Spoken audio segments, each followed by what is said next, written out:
Olá! Seja muito bem-vindo, seja muito bem-vinda ao canal Literatura Sonora. Agradecemos a preferência. Que esta experiência venha a lhe proporcionar novos aprendizados.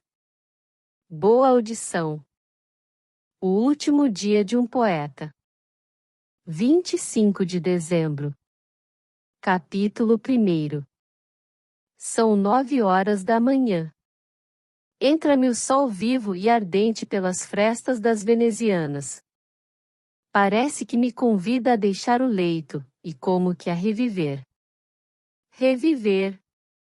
É esta a palavra, reviver, quando estou certo de que poucos dias ou poucas horas me separam da sepultura. Não parece um escárnio da morte? Não parece que, para melhor sentir o que vou perder, deixando a vida, quer a morte que eu toque pela última vez os tesouros da felicidade que me ficam na terra? Melhor fora, de certo, para minha perfeita contrição, que a natureza me surgisse nos últimos dias com o seu aspecto mais sombrio e aflitivo. Então cuidaria, ao sair do mundo, que deixava um pesadelo e uma angústia, e que ia respirar os ares puros de uma vida sem igual. Depois. Capítulo 2. Abramos a janela. Oh! Como está bonito o dia! O céu azul, o sol afogueado, a folhagem palpitante de alegria agita-se ao sopro de um vento plácido e suave. Estas trepadeiras enchem-me o quarto de perfume, lá vejo o tanque calmo e límpido em que eu me banhava em pequeno. É o mesmo ainda. As paredes de pedra têm um aspecto mais venerável, mas tudo isso, aquela murta que o rodeia, aquelas roseiras loucas que ali brotam e enfloram sem cuidado de ninguém, tudo isso me lembra o tempo de minha meninice. Mais longe vejo a mangueira grande, onde eu passava as tardes, abraçado ao balanço rústico que meus irmãos impeliam no meio da gritaria geral. A verdura, a água, a árvore, a flor, tudo me lembra a dita do tempo em que, sem cuidados nem remorsos, eu só cuidava em ser feliz e amar os meus. Onde foi agora esse tempo? Passou como passaram as folhas de todos estes arbustos, mas os arbustos, se perderam umas ganharam outras, e nem houve, neste abençoado clima, espaço algum entre a queda das primeiras e o abrir das últimas. Só em mim, ilusões e esperanças que me caíram uma vez, não me renasceram mais, e eu fiquei, como tronco árido e seco, chorando o que fui, chorando o que sou, chorando o que hei de ser. Mas o que dói é esta alegria universal, esta placidez com que a natureza vem assistir à minha morte, garrida e alegre como se fora um espetáculo. Ó Mãe cruel, que não honras a morte de teus filhos com uma lágrima de dor e um suspiro de mágoa. Parece que te apraz criá-los para matá-los, produzi-los com uma ilusão, absorvê-los com um desengano, verdadeira condenação dos que não aguardavam esse desengano e acreditaram nessa ilusão. Também eu te mereci esta ironia? Também. Que outro absorveu mais essa ilusão do que eu? Que outro sorriu mais à ideia do desengano do que eu? Tens direito, ó natureza, a vestires hoje as tuas melhores galas para assistir, não à morte da alma, essa já morreu, mas a do corpo, que se vai finar miseravelmente como um inseto pisado pela dama distraída. Capítulo 3. Sinto-me fraco. Vou sentar-me. Esta cadeira alta, forrada de couro, molde antigo, foi de meu finado avô. Feliz homem que pôde chegar à mais avançada idade e só morreu quando o mundo lhe começava a ser pesado. Todas as glórias da vida, gozou-as na plena liberdade de um espírito que se não acovardava e de um coração que não sentia o espinho da desilusão.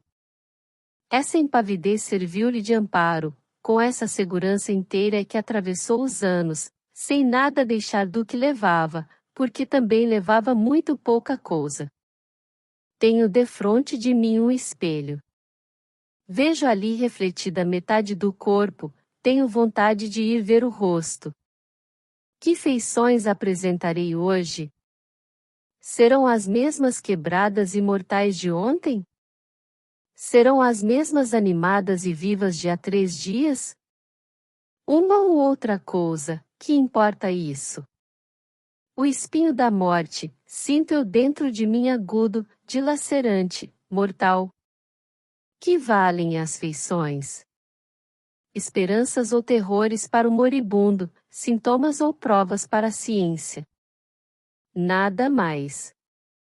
Sinto passos. Abre-se a porta. É minha mãe. Capítulo 4. Ah! Minha mãe. Que tens? Estás melhor? Não sei. Talvez que sim. Deixa dar-te um beijo, estás muito melhor. Olha-te ao espelho. O espelho responde-me como minha mãe. Estou muito melhor, minhas feições são outras. Como que renasço. Principalmente esta visita de minha mãe é que me dá vida. Oh! Se eu morresse longe dela. Tudo se altera, tudo se corrompe, tudo se desnatura, mas o amor daqueles que nos deram o ser, esse nunca, é o amor por excelência, o amor que preside ao berço, vela na infância, ama na mocidade e consola nas desilusões como estas em que me vou do mundo. Tudo se alegrou à entrada de minha mãe. Coitada! Tem os olhos vermelhos de chorar, foi por mim. Lágrimas sinceras as que ela derramou. Nestas creio.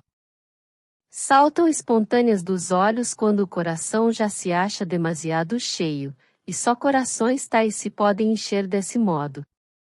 Como ela me olha!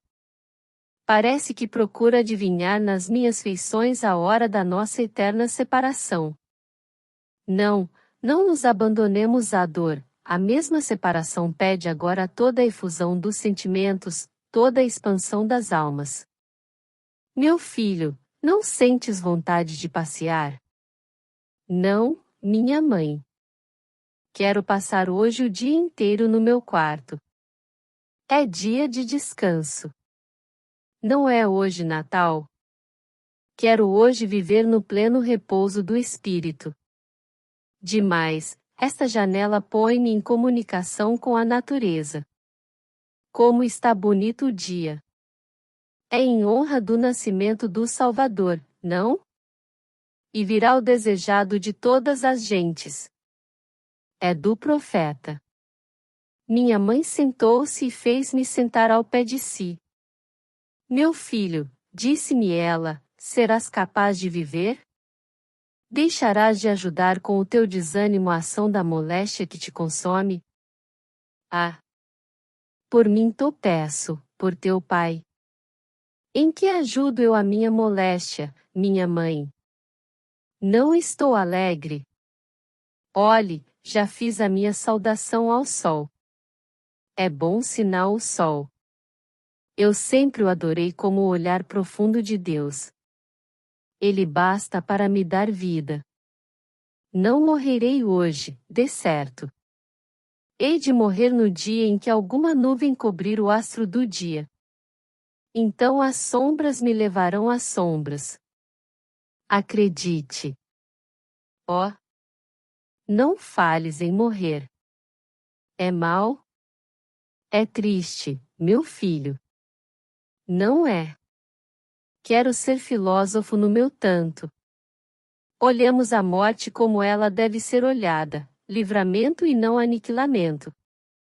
Ah! É que realmente sofro. Minha mãe abraçou-me. Senti que 2 lágrimas me corriam pelas faces. Essas lágrimas eram já resultado de uma recordação que me acabava de atravessar o espírito. Minha mãe leu em minha alma. Não te esquecerás disso? Minha resposta foi muda. Levantei-me, fui a uma mesa e beijei um ramo de flores secas, o ramo dela, o ramo fatídico, o ramo destruidor. É ali que está a minha morte, ali e não na moléstia. Sinto que é assim.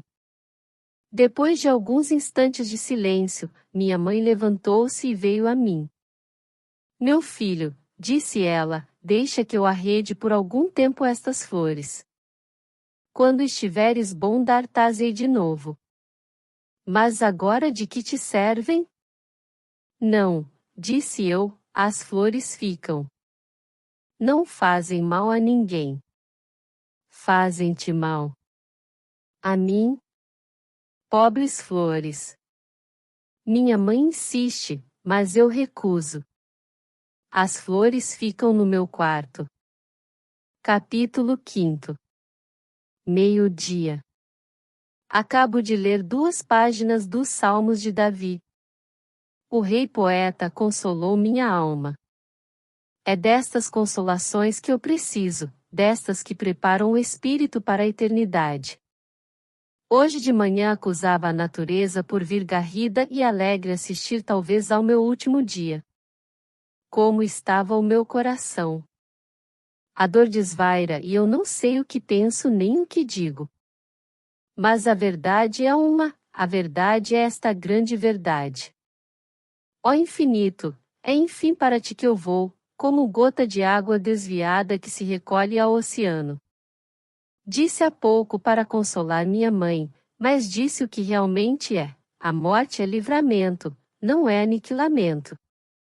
Sinto que há dentro de mim uma coisa que anseia por livrar-se desta prisão para lançar-se na eternidade e no infinito.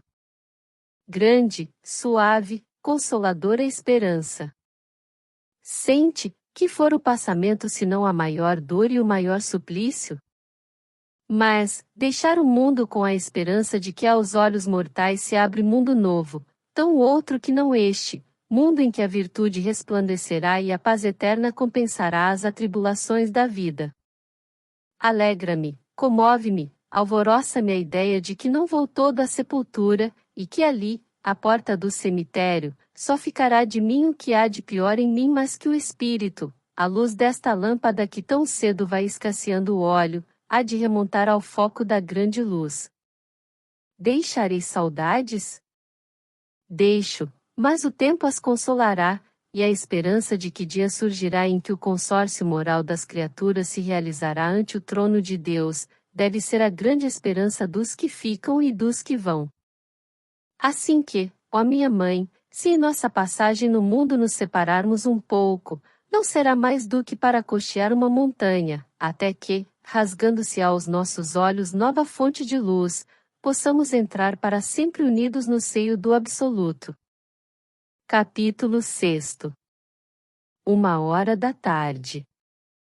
Creio que adormeci um pouco. Tive um sonho. Sonhei que assistia à minha coroação na posteridade. Foi sonho. Que fiz eu para merecer os aplausos dos homens?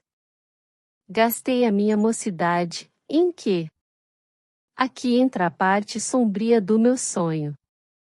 Gastei a minha mocidade em amar, com as forças vivas do meu coração, a quem provou que me não merecia. Embalde procuro desviar de meu espírito esta lembrança que me acabrunha e me leva à sepultura. Pobres flores aquelas. Lembra-me o lado feliz da história da minha mocidade. São as relíquias do tempo da fé pura e da paz do espírito. Naquele tempo eu a julgava um anjo. E era-o. Não sei que demônio a perseguiu depois e fez-se-lhe introduzir no espírito. Desde aí perdi o ideal para ganhar a morte. Nem podia ser de outro modo. Ah!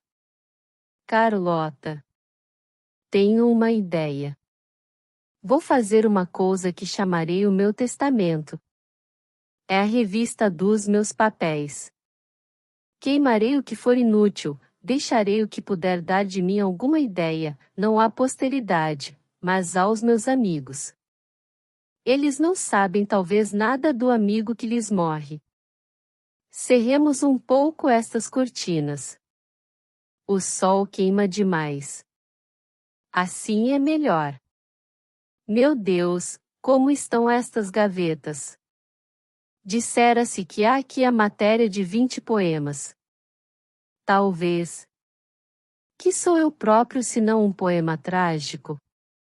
Deitemos isto fora, que não presta. Cartas de alguns indivíduos que se diziam amigos meus, no princípio, no meio e no fim. Não é amigo aquele que alardeia a amizade, é traficante, a amizade sente-se, não se diz. Mas a que vem esta filosofia? Deitemos fora, simplesmente, estas cartas. Aqui estão os versos, as margaridas. Ah! Foram versos que eu escrevi quando ela me deu aquelas flores. São versos do bom tempo. Devo guardá-los? Para quê? Não, não servem. Eram talvez bonitos, mas cantavam a mentira, endeusavam a falsidade. Não prestam. Mais versos. São fragmentos de um poema humorístico, Os Solidéus. É do tempo da academia. Diziam todos que era esta a minha veia. Talvez fosse.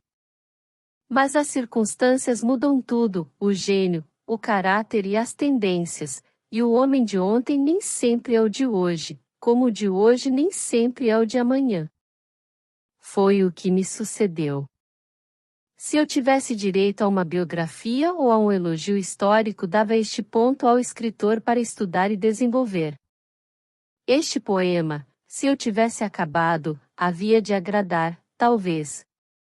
Tem por assunto o aparecimento do solidéu e o assodamento com que toda a gente deitou-se a imitá-lo para cobrir, mesmo aos seculares, as coroas que tivessem. O padre Simão era o meu herói em cuja boca punham muitas coisas boas de serem lidas. Devia tê-lo acabado. Infelizmente ficou no primeiro canto. De que serve mais? Não presta. Uma carta de Carlota. Foi das primeiras. É apaixonada. Ainda me lembra do júbilo em que fiquei quando a recebi. Parecia doudo. Minha mãe não compreendia a alegria de que eu estava possuído e receava pela minha razão. Tranquilizei-a contando-lhe tudo, as minhas esperanças, os meus projetos. Cuidas, escrevia-me Carlota, que há frieza em mim? Oh! Não creias. Amo-te como nunca amei a ninguém, sinto que encontrei em ti o corpo vivo dos meus sonhos de moça infeliz. Como te não hei de amar? Fria eu? Sou reservada, porque é preciso sê-lo. Meu tio destinou-me a um homem que eu aborreço, mas teima nisso e eu não tenho querido romper de uma vez. Tenho esperança de convertê-lo à razão. Mas se julgas que por prova do meu amor devo deixar tudo e acompanhar-te, fala, eu sou tua escrava. Acredita, meu poeta, que eu te amo como ainda não amou mulher alguma. Tua escrava. Esta expressão matou-me. Escrava. Isto é, dependia de mim, vivia de mim, por mim, para mim. Era o amor como eu o compreendia, como a minha alma ardente o desejava, o amor escravidão, o amor que não faz valer direitos, nem vontades, nem caprichos. Viver assim um do outro, pelo outro, para o outro, tal era o modo do amor que pode resgatar a pequenez moral dos homens, em que o interesse e o cálculo frio substituíram todos os sentimentos generosos e magnânimos. Este ideal encontrara eu em Carlota, como não ficaria contente? Mas depressa. Guardemos esta carta. Há de ficar ao lado desta outra, tão diversa, contraste tamanho que assusta e repugna, irrita e admira, reverso da medalha, face sombria depois de face brilhante, ponto corrompido depois do ponto são. Ou não, a primeira era a rede do engano, o fundo moral daquela mulher está na última, negro, repulsivo, mas verdadeiro. Era toda má. Que me respondia ela às minhas exprobrações? O que deve fazer é fugir de mim. Se é real esse amor que me diz ter, dou-lhe de conselho que mude de terra, de modo que longe dos olhos fique-lhe ou longe do coração, o que será uma fortuna para nós ambos. Isto é fácil e proveitoso. Quanto aos juramentos que me recordou, respondo que eu mereceria censura se fizesse de mim tão infalível que nunca errasse. Ora, eu erro, errei. Salvo-me do erro, reconhecendo que foi erro e dizendo francamente que a leviandade é que teve parte nessas promessas tão puerilmente solenes. Pense nisto, e verá se não é assim. Console-se e anime-se, é o que lhe tenho a dizer. A carta continua, é toda no mesmo sentido, a impudência e a crueldade. Ah! Se tu soubesses, Carlota, o que me fizeste e fazes ainda sofrer. Sinto passos. É o médico. Fechemos a gaveta. Capítulo 7. Bom dia, doutor. Viva, meu doente. Como me acha? A julgar pelas feições, melhor. Como passou a noite? Assim, assim. Mas por que não está deitado? Não posso. E nem quero. Seria incivilidade esperar a minha grande visita deitado numa cama. Que visita? A morte. Ora. Com certeza. Há de dizer-me que não. É o que se diz a todos os doentes. Parece que isto os anima. Mas se os anima, descuida-os, e é exatamente o que não me acontece. Estava eu agora cuidando de arranjar uns papéis, a fim de que nada me fique por arranjar quando eu mudar de domicílio. Deixe essas ideias. Entristece-se? Que faria quando eu lhe contasse a ideia que eu tive ontem? Que ideia foi? Foi a de mandar aprontar e medir eu mesmo o meu caixão. Faz um favor? Qual, doutor? Não fale assim. É fácil. Não fale, porque não só isso atrasa-lhe a cura, como ainda há de entristecer sua mãe. Mas eu não lhe digo nada. Não basta não dizer. É preciso mesmo nem falar. As mães são zelosas dos filhos, porque são mães. Muitas vezes andam a ouvir às portas, para ter certeza do estado dos filhos. Querem surpreendê-los na plena confiança que lhes dá a ausência delas. Tive uma suspeita, cuidei que minha mãe estivesse à porta. Levantei-me e fui à porta. Não estava. O doutor esperou-me sorrindo. Não está, mas podia estar, disse. Voltei a sentar-me ao lado do doutor. Ouça bem, continuou ele, esta cisma constante de que há de morrer, estes trabalhos que tem e as suas forças atuais não comportam, tudo isso torna-o pior. Não vê como está ansiado. É a comoção. Já estava quando eu entrei. Ora, pois, não pense mais em coisas tão lúgubres, e sobretudo não se ocupe de coisa alguma. Vamos lá, tomou os remédios? Tomei. E então? Ontem não senti melhoras algumas, agora estou melhor um pouco, apesar da ânsia. Ânsia por culpa sua.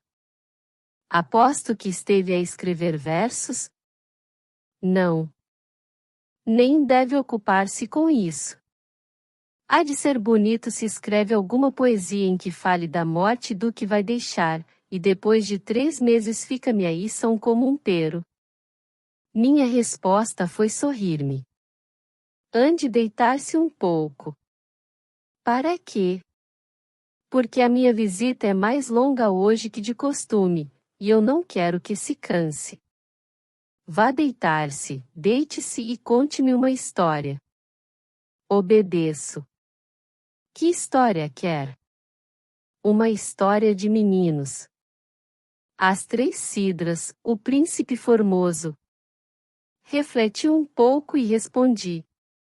Contar-lhe-ei uma história interessante. Um pouco velha, mas instrutiva.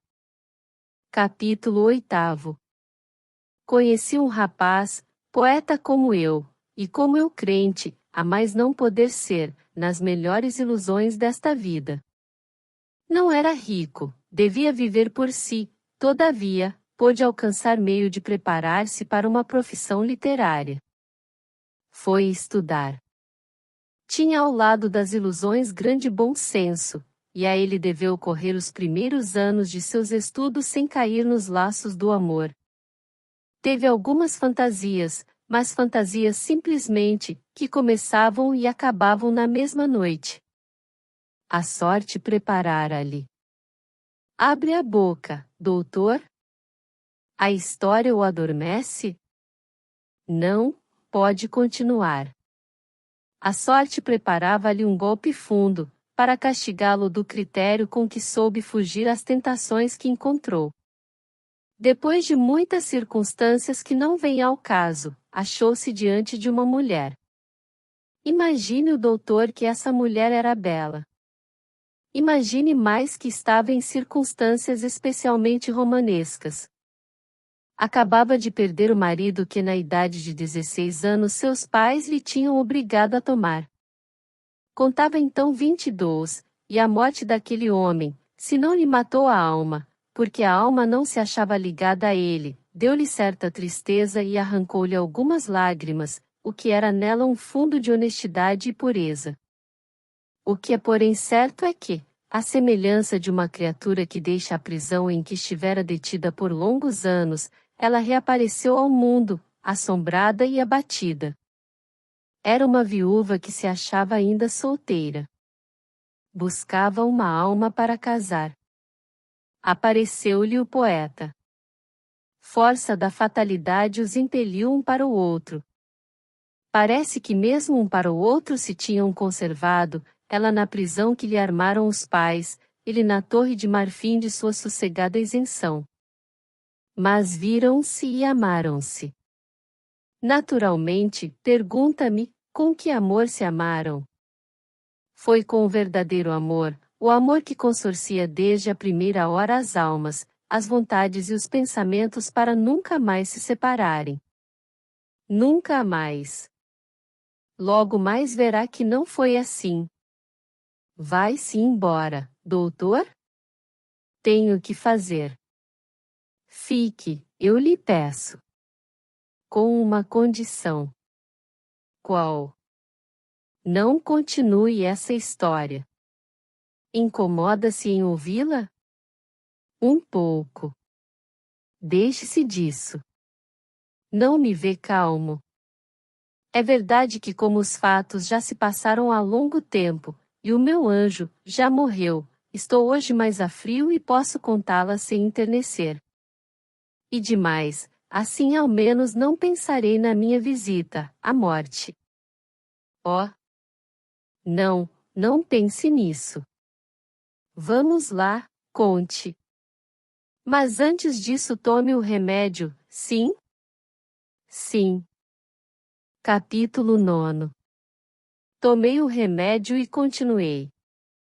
Amaram-se, pois. É preciso observar que o poeta tinha sede de amor.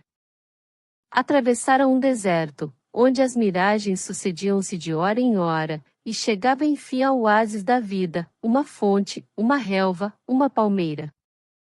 Determinou não ir adiante e descansou, com a longa caravana das suas ilusões, sobre a relva, à sombra da palmeira, à beira da fonte. Desculpe esta linguagem romanesca e oriental, é própria da imaginação exaltada. Não existiam já os pais da viúva. Existia um tio que não era nem peixe nem carne, indiferente ao futuro da sua sobrinha como ao seu próprio. Tinha alguns bens da fortuna, poucos, e que ainda mais exíguos se tornavam em virtude do jogo largo e desesperado que fazia com eles nas bancas mais concorridas. A sobrinha tinha ainda menos. O amor do poeta e da viúva prosseguiu cada vez com mais força e mais intensidade. 1000 projetos, 1000 planos formavam ambos na doce intimidade dos seus corações. Eram duas almas sinceramente poéticas. Viam o resto do mundo pelo prisma do seu amor e da sua fantasia. O lado feio, real, positivo, da existência aparecia-lhes assim, como se fora tudo dourado pela luz do céu. Durou esta vida 6 meses. Perguntar-me-á por que se não casaram. É simples. No meio das suas imaginações não os abandonava certo critério frio e necessário. O casamento era uma obrigação para que ambos se deviam preparar. O poeta foi o primeiro a adiantar esta consideração a que a viúva se curvou convencida. Mas de novo juraram entre si fidelidade sem quebra, e o céu que os ouviu pareceu neste momento registrar aquele juramento. Sucedeu, porém, que se apresentou diante do poeta um rival ao coração da moça. Era um homem de 37 anos, seco de corpo e de espírito, inteligência acanhada, coração mesquinho, vivendo dos sentidos, e não dos sentimentos, perfeita reprodução, dizia a moça, do primeiro marido que ela teve. Chamava-se Venâncio. Dizia ter fortuna e tinha razão poderosa do arrojo com que entrou em liça competindo com o poeta. A moça recebeu-o, não com frieza, mas com desdém. Valeu-lhe isto uma repreensão do tio, que era amigo do pretendente e que o achava merecedor de todos os respeitos. Mas, meu tio, perguntou ela, sabe que o senhor Barroso quer? O que é? Quer amar-me. Quem te disse isso?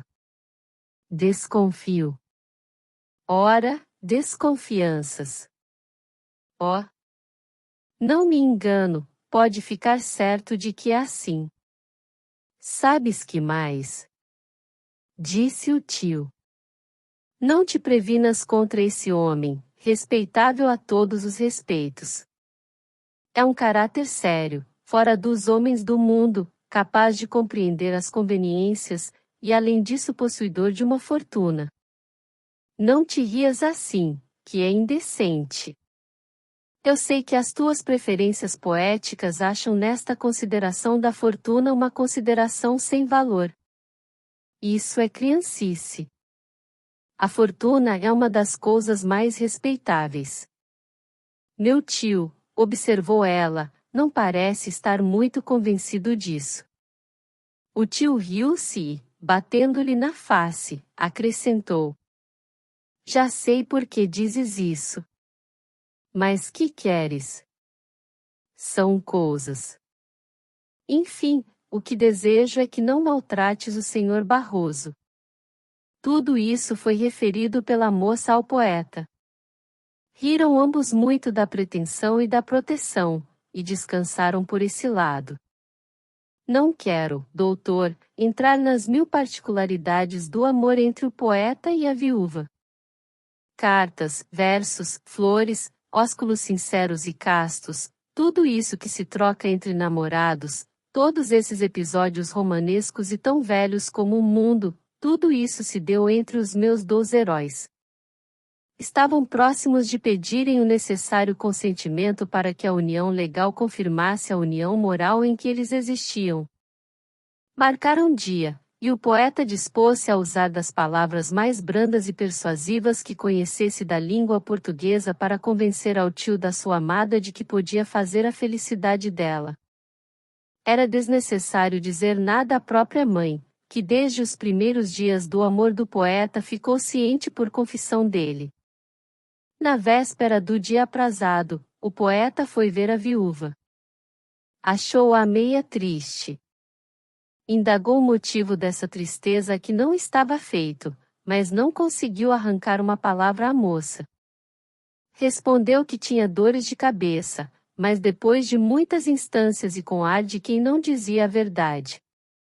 Passando a falar do pedido em casamento, a viúva disse ao amante que o adiasse, e quando este lhe perguntou que razões haviam para isso, ela respondeu que lhes comunicaria depois. Aconteceu logo o que era natural, um pequeno arrufo.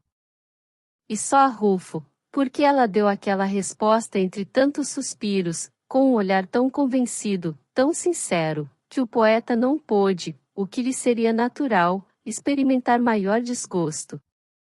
O doutor sabe o que são arrufos dos namorados, é chuva miúda da primavera que tão depressa vem como vai. No fim de alguns minutos tinham voltado às boas, e o poeta despedia-se da viúva com a convicção de que só uma grande razão faria com que ela adiasse o pedido do casamento. Era com efeito uma grande razão, como vai ver. Desde aquele dia em diante a viúva mudou. Mais e mais fria, mais e mais reservada, trazia o espírito do poeta entre a dúvida e o desespero, entre a mágoa e a esperança. Que se teria passado? Em vão o rapaz indagava todos os motivos prováveis e possíveis, não podia atinar com a causa de semelhante transformação. Enfim, uma noite em que se achavam ambos na casa de uma terceira pessoa, o poeta pôde falar a sós à viúva. Expôs-lhe francamente o que sentia e fez um franco interrogatório sobre a tristeza que a moça apresentava. As respostas da moça foram ambíguas. O poeta desesperou. Por que me não falarás com franqueza, Carlota?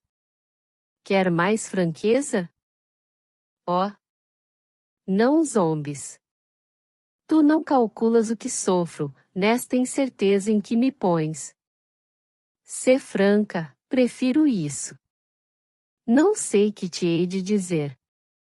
Dize o que quiseres, inventa, se te parece, mas dize alguma coisa. Estas respostas ambíguas, estas evasivas transparentes não me consolam, antes me deitam em pior estado. Não me amas. Amo-te. Então? Esta conversa foi interrompida. Nessa noite não puderam falar mais a sós. O poeta saiu desesperado. Sentia que algum segredo existia no fundo daquela tristeza da moça. A suspeita curvou-se-lhe à cabeceira e introduziu-lhe no espírito mil ideias negras que foram outros tantos demônios que fizeram daquela noite uma noite infernal. O poeta não dormiu. Depois de vãos esforços levantou-se e foi escrever versos. Triste consolação dos que a natureza dotou com o gênio da poesia. No fim de uma hora de trabalho em que as estrofes lhe caíam dos bicos da pena como lágrimas de dor e de saudade, o poeta tinha transferido parte de sua alma para o papel. Estava mais calmo, sem estar menos triste. 2 dias conservou-se em casa sem falar a pessoa alguma. De hora a hora esperava uma carta de Carlota. Nada. Ao terceiro dia, desesperado com o silêncio da viúva, resolveu ir, houvesse o que houvesse, pedi-la ao tio. Já estava em caminho quando lhe ocorreu a ideia de que sem completa averiguação dos motivos da tristeza da moça podia expor-se não só ao desgosto, mas ainda ao desar. Voltou para casa e escreveu uma carta à viúva pedindo-lhe explicações. Veio a resposta. Era um desengano. Carlota respondia que não podia amá-lo, e que se esquecesse dela. Dizer-lhe o que o poeta sofreu é contar-lhe muita coisa que deve saber de longa data. Sofreu o que estou sofrendo. Caiu enfermo com uma febre violenta. Só daí a um mês se levantou, mas então já tinha em si o germe de uma enfermidade mais grave que depois o tomou de todo, e há de levá-lo à sepultura. Durante a moléstia fez loucuras incríveis. Tudo o que podia agravar-lhe o estado e encaminhar-lhe à morte, fê-lo com uma alegria selvagem, mas sincera. Enfim, restabelecido da febre, Mas, como disse, doente de outra doença, o poeta levantou-se e não teve mão em si. Resolveu ir procurar a viúva. Queria a todo o transe conhecer as causas da recusa de Carlota, e sobretudo queria lançar-lhe em rosto a sua perfídia, de modo a não parecer covarde. Carlota recebeu-o com um gesto de surpresa. Foi a ele e perguntou-lhe se já estava bom. Ele descobriu logo o fingimento daquela solicitude e quis mostrar que não se enganava. Suas exprobrações foram enérgicas e veementes. Carlota ouviu-o com uma espécie de torpor. Depois, quando a alma do poeta derramou em palavras amargas a dor de que estava possuído, veio uma prostração moral, e o poeta, já mais brando, pediu a Carlota uma explicação da carta que esta lhe mandara. Então, a viúva, fingindo um grande esforço, deu em pleno rosto ao namorado poeta uma resposta que equivalia a um tiro. Disse-lhe que se ia casar, e com Venâncio. Afigurava-se ao poeta esta união como tão monstruosa, que ao princípio não quis acreditar nas palavras de Carlota.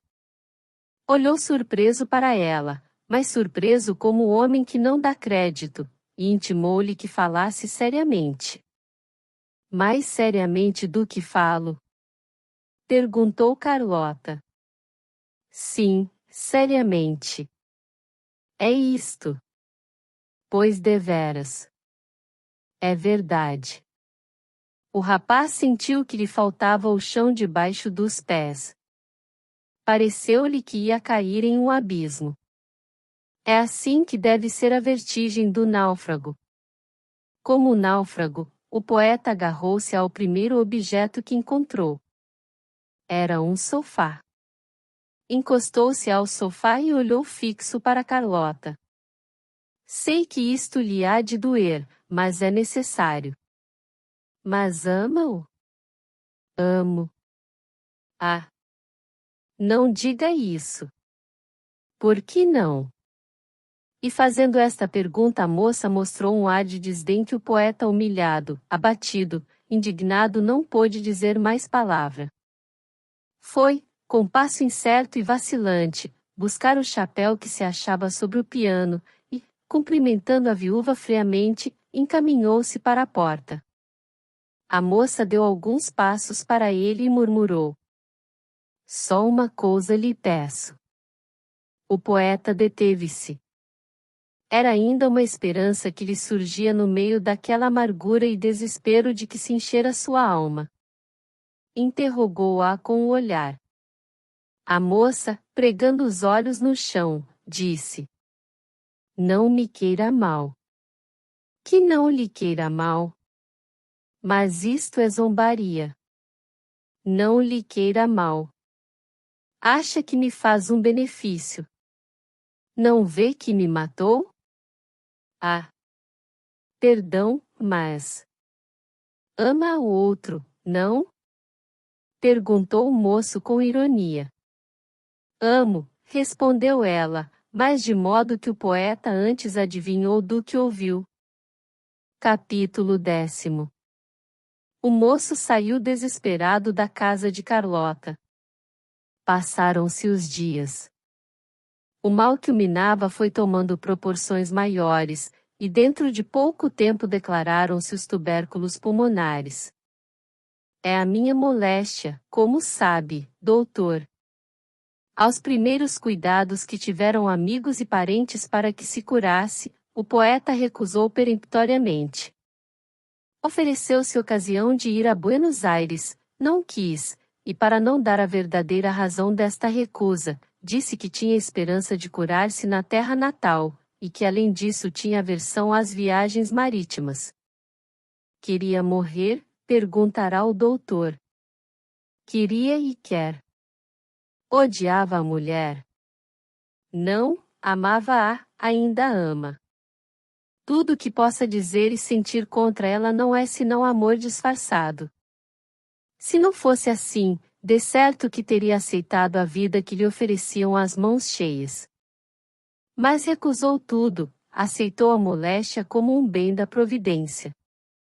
Pedir-me-á a explicação deste amor por um monstro, e eu não saberei o que lhe hei de dizer.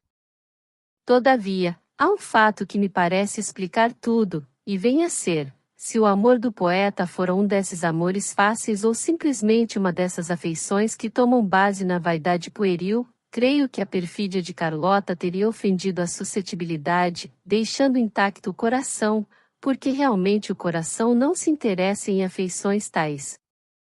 Mas o amor do poeta não era esse, era o amor verdadeiro, o amor único, a traição não podia deixar de aniquilá-lo. Foi o que sucedeu. Não sou filósofo, doutor, mas afigura-se-me que as coisas se passaram assim.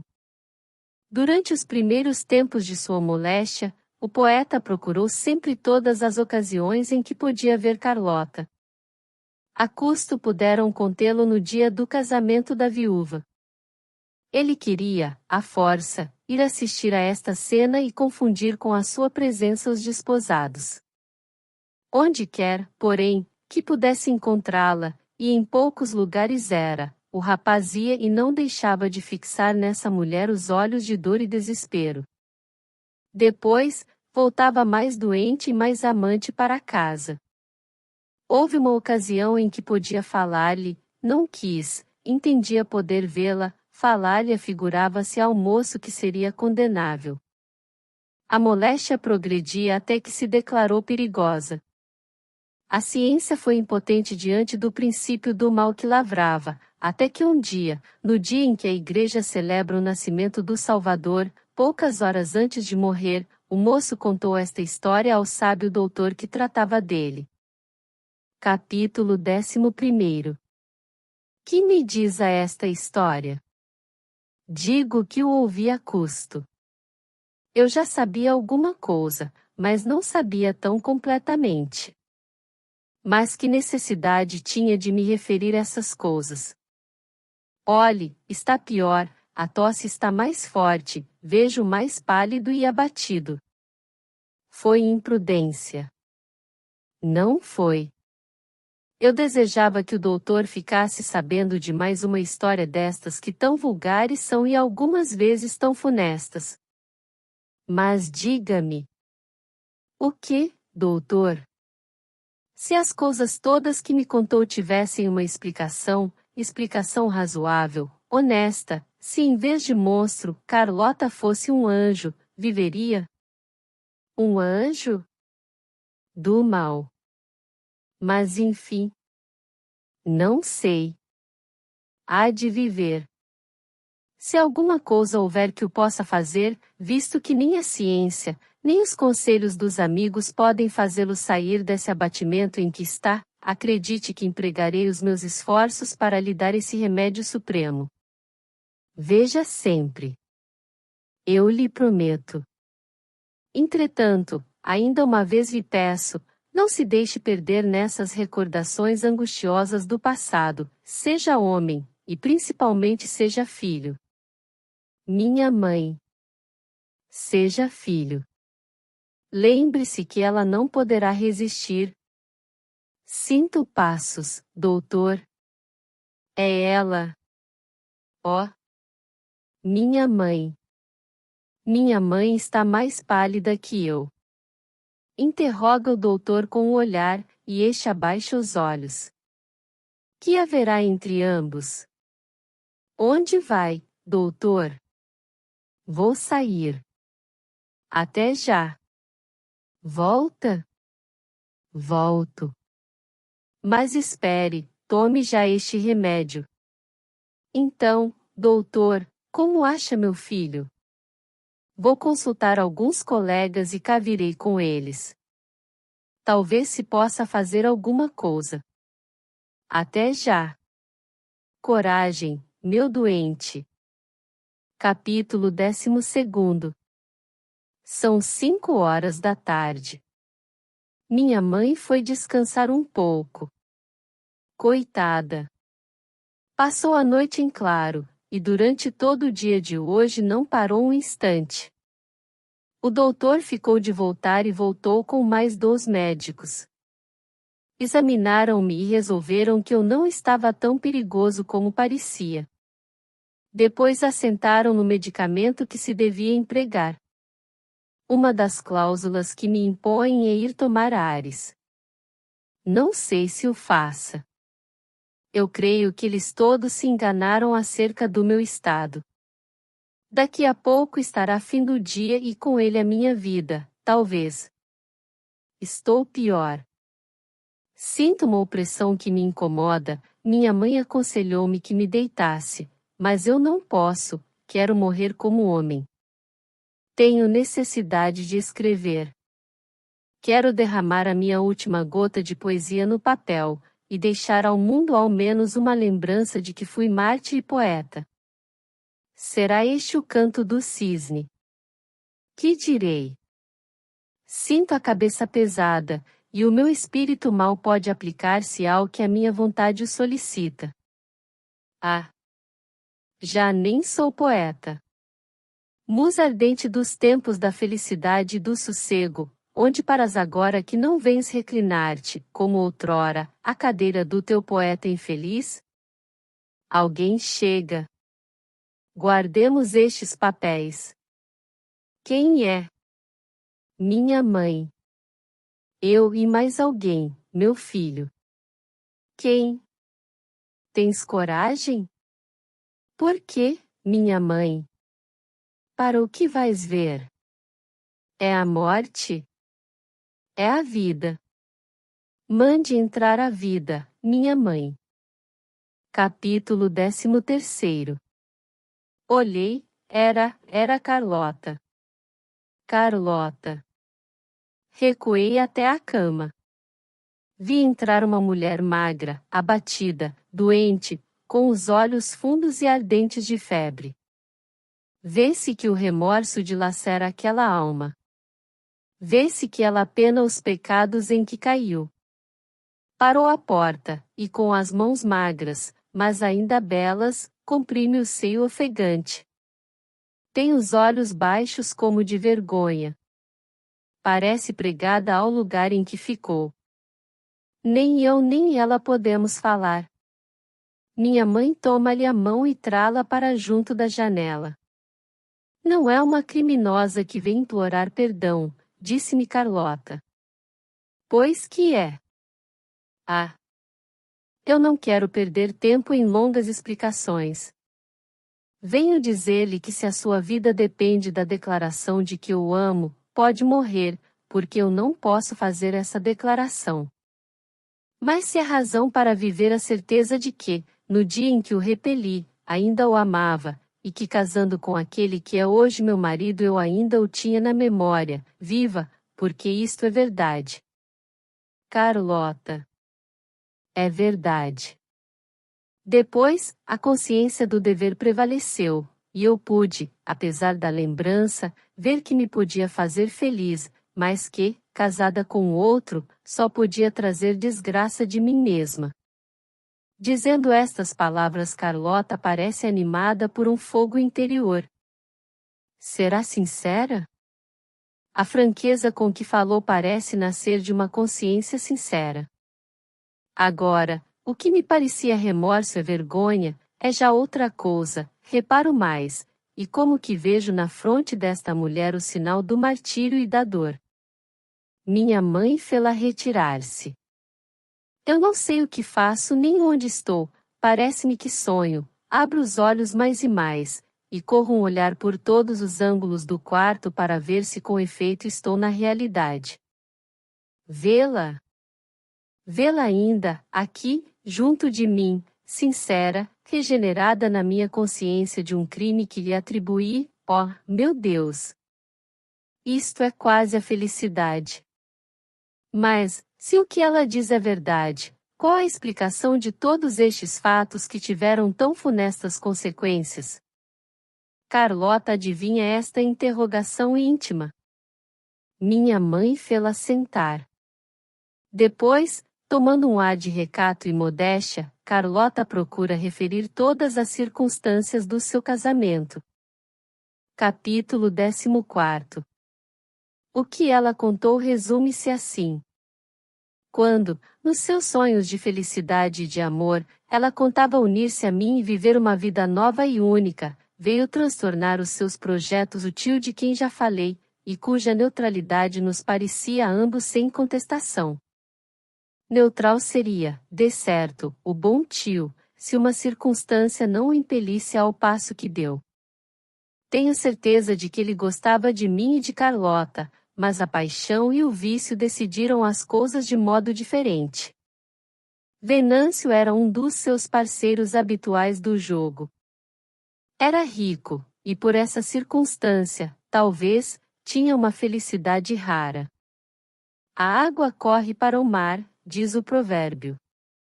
O dinheiro dos parceiros corria para a algibeira farta de Venâncio. Até então, isto é, até a hora em que o tio de Carlota conheceu Venâncio, a boa sorte tinha protegido aquele.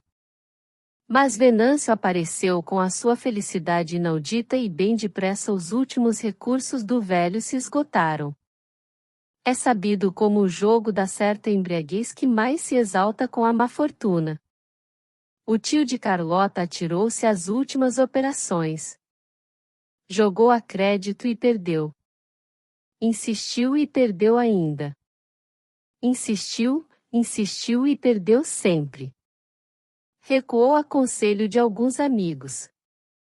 As quantias perdidas ao jogo com Venâncio perfaziam uma soma avultada. O tio de Carlota achou-se repentinamente em uma posição difícil. Como pagar-lhe? Escasseados os recursos, nem tinha onde buscar, ainda por empréstimo, a grossa quantia de que era devedor. Em tal situação só havia um meio. Pôr termo ao vício que o arruinara e procurar no trabalho, se fosse possível, o saldo de tão enorme dívida. Este era o meio razoável, se porventura a lei do jogo, que é uma lei arbitrária como o próprio vício em que se funda, não o obrigasse a um prazo breve e fatal. O tio de Carlota pensou nisto e desanimou. Era um abismo que tinha diante de si. Os recursos de Carlota, que eram escassos, não podiam, no caso de generosidade da moça, servir para uma quinta parte da dívida. Era despojá-la do patrimônio sem proveito. O desgraçado, sem saber que fazia, sem meios reais, nem recursos da imaginação, saiu um dia de manhã em direção à casa de Venâncio. Devo dizer que, já antes do desastre que fez de Venâncio um pesadelo para o tio de Carlota, o credor frequentava a casa deste. O tio de Carlota entrando em casa de Venâncio não tinha uma ideia a apresentar, ia conversar e apanhar a primeira ideia que lhe sugerisse a conversa, ou aceitar o projeto razoável que o credor lhe indicasse. Venâncio recebeu o devedor com o mais amável dos sorrisos nos lábios. Isto animou o desgraçado devedor. A que devo a sua visita? Não adivinha? A dívida? É verdade. Vem pagá-la. Não havia pressa. Não venho pagá-la. Ah! Vê-se que este introito não era dos mais animadores. O tio de Carlota calou-se e mudou de conversa, sendo acompanhado no novo assunto por Venâncio, que se porfiava em ser o mais amável deste mundo. Depois de meia hora de conversa sobre coisas diferentes, Venâncio voltou bruscamente ao assunto da dívida. O devedor empalideceu. Que responder? Os olhos de Venâncio estavam pregados nele, e quanto mais corriam os minutos, mais vazio se achava o espírito do tio de Carlota. Enfim, como era preciso responder alguma coisa, o pobre homem disse francamente que não podia pagar, e que nem lhe ocorria o meio para isso. Venâncio sorriu e respondeu. Pois é simples. Há 3 dias que a fortuna me desampara, e, como velho jogador que é, deve saber que ela tem seus caprichos e muitas vezes abandona os antigos aliados para acompanhar outros novos. Talvez que ela hoje esteja do seu lado. O tio de Carlota estremeceu a esta proposta. A alma do jogador despertou e sentiu-se arrastada para a banca. Ganhar em 2 minutos tudo o que perderá, ver-se de um só lance aliviado de uma obrigação e de um peso no espírito era para o devedor a suprema felicidade. Não hesitou, senão o tempo necessário ao espanto que lhe causava a proposta, e, levantando-se, com as mãos estendidas para Venâncio, declarou-lhe alvoroçado que aceitava. Tudo se preparou para o duelo fatal. Diante da mesa em que se ia decidir a sua sorte, o tio de Carlota cobrou novo ânimo. Venâncio estava frio e tranquilo. Parecia que não jogava dinheiro, e dinheiro avultado. O tio de Carlota acompanhou a partida ansioso e atordoado. Não respirava, com a mão comprimia o coração e com os olhos parecia querer arrancar do baralho a carta feliz. Infeliz. A carta que saiu dava ganho a Venâncio. O tio de Carlota soltou um grito. Quer mais?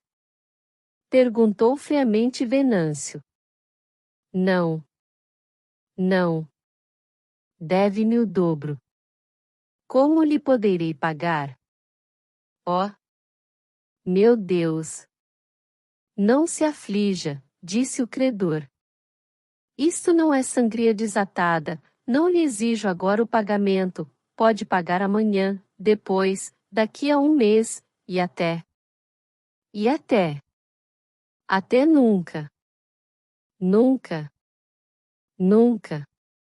A estranheza das palavras de Venâncio e o ar frio que ele apresentava fizeram impressão no tio de Carlota. Explique-se, disse ele. É simples. Há de crer que por muito exigente que eu fosse nunca poria em sérias dificuldades um tio. A um estranho é possível, é até certo, mas a um tio. Ora, nada impede que eu seja seu sobrinho. O tio de Carlota não compreendeu e não respondeu. Não compreendeu? Perguntou Venâncio. Meu sobrinho, como? Não tem uma sobrinha? Perguntou Venâncio. Ah! Venâncio expôs demoradamente a sua pretensão. Pediu formalmente a mão de Carlota. O tio hesitou ainda, disse-o ao menos depois à sobrinha, mas este casamento era a sua salvação. Depois, Venâncio tivera o cuidado de convencê-lo de que ele não era indiferente à viúva. Enfim, quando saiu da casa de Venâncio, o tio de Carlota deixou-lhe prometida a mão de sua sobrinha. Quando esta ouviu de seu tio a proposta de Venâncio, repeliu-a peremptoriamente. Mas o tio, entre as lágrimas da sua conveniência, chegou a convencer a pobre moça de que casar com Venâncio era salvá-lo da desonra. Carlota pediu dilação para refletir. A reflexão foi contrária ao coração. Carlota aceitou a proposta, não sem exprobrar a seu tio a funesta paixão que o seduzira a cometer um ato de aviltamento. Quanto a Venâncio, ela teve o cuidado de declarar-lhe que impunha uma condição. Aceito todas, respondeu Venâncio. Faço o sacrifício da minha pessoa, mas exijo ao menos eu não seja mulher de um jogador. Juro-lhe que não será. E não foi. Uma paixão neutralizou outra. Venâncio era uma dessas naturezas escravas da sensualidade, que estimam as estátuas, não pelo cunho de beleza ideal que elas possam ter, mas pela vista e exuberância das formas exteriores. Capítulo 15. Tal foi a história que Carlota me contou. Quando ela acabou, tinha eu o rosto escondido nas mãos, palpitava-me o coração com uma força desusada. Minha consciência restituía à infeliz moça os créditos de elevação moral em que a tinha anteriormente aos tristes acontecimentos de que ela foi vítima. Em vez de um monstro, tinha eu diante de mim uma mártir. Se esta simples exposição dos fatos, disse-me ela, pode torná-lo à vida, viva, eu lhe peço. Viva por sua mãe e para sua mãe. Se eu ainda o amasse, ou pudesse amá-lo, dir-lhe-ia que vivesse por mim. Tem razão, respondi eu. E tomando a mão de Carlota, beijei-lhe respeitosamente. Não era um beijo de amor, era um beijo de gratidão. Depois do que ela me disse, eu sentia que voltava à vida. Agora, disse ela, adeus. E saiu.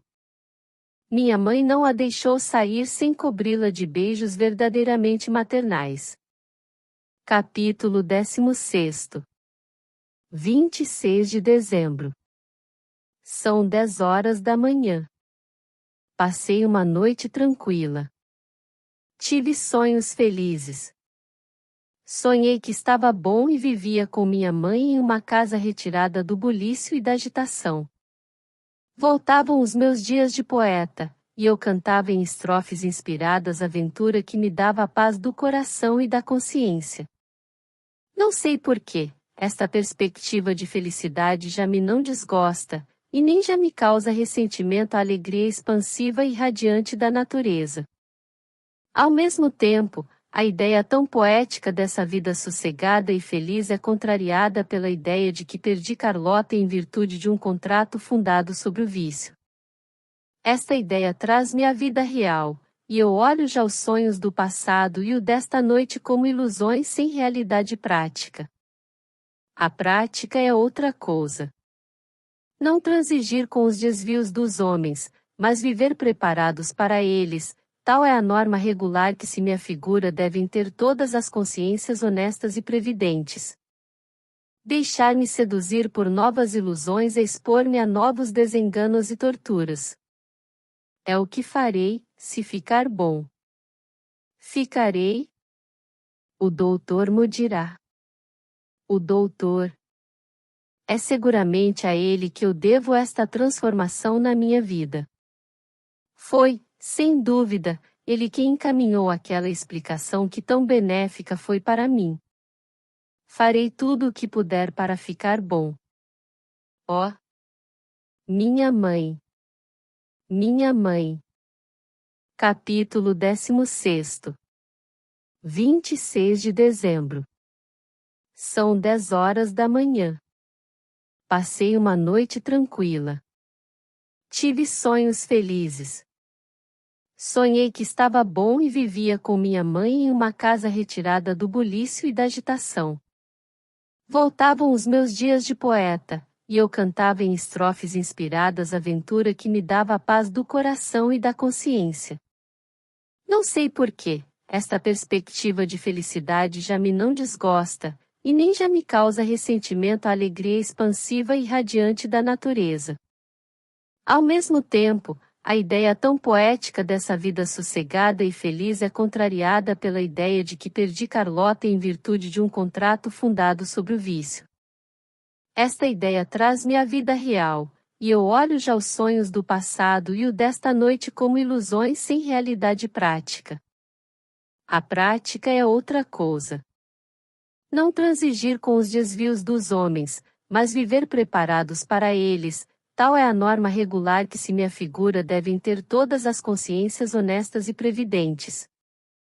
Deixar-me seduzir por novas ilusões é expor-me a novos desenganos e torturas. É o que farei, se ficar bom. Ficarei? O doutor me dirá. O doutor. É seguramente a ele que eu devo esta transformação na minha vida.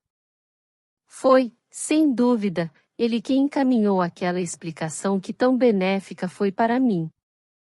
Farei tudo o que puder para ficar bom. Ó! Minha mãe! Minha mãe! Capítulo 17. Epílogo. Um ano depois, encontravam-se ao pé da estação do campo, para tomar o caminho de ferro, 2 homens, um moço, o outro velho. Olham-se e reconhecem-se. Depois entram, compram bilhetes e tomam lugar em um carro de primeira classe. Para onde vai? Pergunta o velho. Vou para o rodeio. Também eu. Acomodaram-se, e, enquanto esperavam a hora, e não vinha mais ninguém para o mesmo compartimento, trataram de conversar sobre coisas de sua vida. Que faz agora? Perguntou o moço ao velho. Sou um ex-médico. Vivo do que ajuntei. Eu sou um ex-poeta. Vivo do que aprendi. Fortuna por fortuna. Mas há uns bons 6 meses que o não vejo. Ora, quem diria que aquele rapaz magro e quase morto se converteria neste rapagão corado, nédio, robusto? Bem lhe dizia eu. Devo-lhe tudo. A mim, não. Devo-lhe, sim. É então ex-poeta? Sou. Sou hoje o homem prosa, vivo terra a terra, livre das quimeras que me atordoaram e nas quais não encontrei senão de sabores. Quis forçar a ordem das coisas e opor aos sentimentos comuns a idealidade dos meus sentimentos. Sofri as consequências desta temeridade. Hoje, se não reneguei o culto da poesia, não faço praça dele, de modo que aquele dia em que me viu tão desanimado foi, por assim dizer, o último dia de um poeta. O doutor olhou para o moço com ar incrédulo. Isso é verdade? Perguntou. Mais que verdade. Não pensei que a mudança fosse radical. E Dona Carlota? Essa vive, coitada, não sei se como eu. Nunca mais a vi. Bem sabe que uma barreira nos separava. Mas eu conservo-a comigo. Perdão, doutor, é a minha última ilusão de namorado, de poeta e de rapaz, mas como vê, é inofensiva. E o moço tirou um medalhão em que estavam as margaridas que durante a febre beijava e adorava. E sua mãe? Oh! Essa é feliz. Vive comigo no rodeio, onde nada nos perturba a felicidade santa de que gozamos. Pela felicidade que ela sente vendo-me vivo e são é que avalio a dor suprema que sentiria se eu morresse. Fiz bem em não morrer. Pois, meu amigo, continue a contar com a minha amizade, que agora é ainda maior. Ame e respeite sua mãe, procure esquecer os sucessos que motivaram a catástrofe de sua vida, e, sem repudiar a missão moral que Deus lhe deu, não confie de um mundo frio e egoísta às santas aspirações da sua jovem inteligência. Obrigado, doutor. Neste momento entrou no carro um casal, o marido, homem de 38 anos, a mulher, não se podia ver através de um véu preto que lhe cobria o rosto. Pouco depois o carro partiu. A moça, que até então não voltara o rosto, teve necessidade de fazê-lo para responder a uma pergunta do marido. O marido achava-se entre ela e o ex-poeta. A moça deu um pequeno grito. Interrogada por seu marido, respondeu que fora uma dor aguda no coração. Há de ser de cansaço, acrescentou ela. Era Carlota, como já se adivinha. Durante o resto da viagem nenhum incidente mais ocorreu. A mulher e o marido conversavam sossegadamente, o ex-poeta e o ex-médico conversavam do mesmo modo. Chegando à última estação separaram-se todos. O doutor prometeu ir jantar à casa do rapaz. Viram-se ainda muitas vezes, mas o encontro do vagão foi o último que houve entre o rapaz e Carlota. Fim. Querido ouvinte, obrigado por acompanhar a mais este vídeo. Sinta-se à vontade para avaliar o conteúdo e comentar. Se desejar, compartilhe e inscreva-se. Um grande abraço para você.